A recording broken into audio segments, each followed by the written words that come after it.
আমার তাহাজ্জুদ আছে, আমার 5 ওয়াক্ত নামাজ আছে, আমার রোজা আছে, আমার দান খয়রাত আছে, আমার বড় দাড়ি আছে, আমার পাগড়ি আছে, আমার হজ আছে, আমি সারা বছর রোজা রাখি, আমার কোনো অসুবিধা নাই। কিন্তু দেখা গেল আমার এইখানটাতে ঈমান নেই।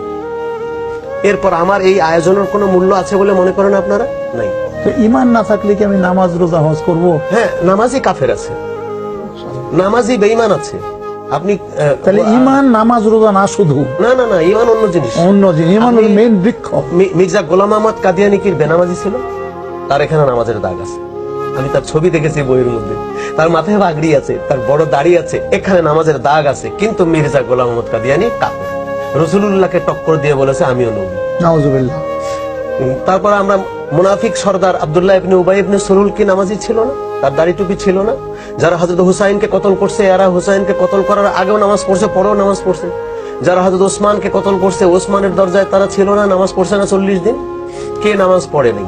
সুতরাং নামাজ, দাড়ি, টুপি ঈমানের অলংকার হতে পারে, কিন্তু ঈমান অন্য জিনিস। রাসূলুল্লাহ বলেছেন লা ইউমিনু আহাদুকুম হাত্তা আকুনা আহাব্বা ইলাইহি মিন ওয়ালিদিহি ওয়া ওয়ালাদিহি ওয়ান নাসি আজমাইন। সুবহানাল্লাহ। পৃথিবীর সবকিছু পরিষ্কার। নিজের জীবনটার চাইতে যতক্ষণ আমাকে বেশি ভালো না বাসবে ততক্ষণ সেটা ঈমানদার নয়। সুবহানাল্লাহ। পরিষ্কার কথা। তাহলে আমি পৃথিবীতে যেখানে যেখানে ঘুরেছি সবচেয়ে বেশি খুশি হয়েছি আল্লাহ রসুলের প্রেম বেশি থাকলে আমার দেশে আছে। কেন?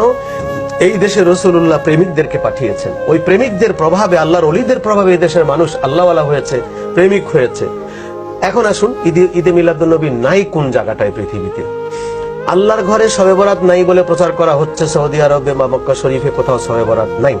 শবে বরাতের দিন হেরুন শরীফের দোতলায় গিয়ে দেখি মিলাদ শরীফ। সুবহানাল্লাহ। আমি ক্যামেরা নিয়ে গেছি, ভাগ্যিস আমি চতুর্পাশ থেকে ক্যামেরা করে নিয়ে এসে বাংলাদেশে আমাদের কাফেলা অনুষ্ঠানে দেখিয়েছি। তারপর বলা হয়েছে বাংলাদেশে একঝাক টেলিভিশন আসছে, মোল্লাদের অভাব নেই। তারা বলতেছে ওগুলো ফারুকী সাহেব কোত্থেকে চুরি টুরি করে আনছে, এগুলো আসলে মক্কা শরীফের না। আমি আজও চ্যালেঞ্জ করছি, আমার কাছে সিডি আছে, চলুন মক্কা শরীফ, এবং আগামী শবে বরাতে চলুন, আমি দেখাবো। তাহলে তারা সেখানে মিলাদ শরীফ হচ্ছে, নবী পাকের বাচ্চাদেরকে নিয়ে আসছে বাড়ির থেকে শবে বরাতের রাত্রে।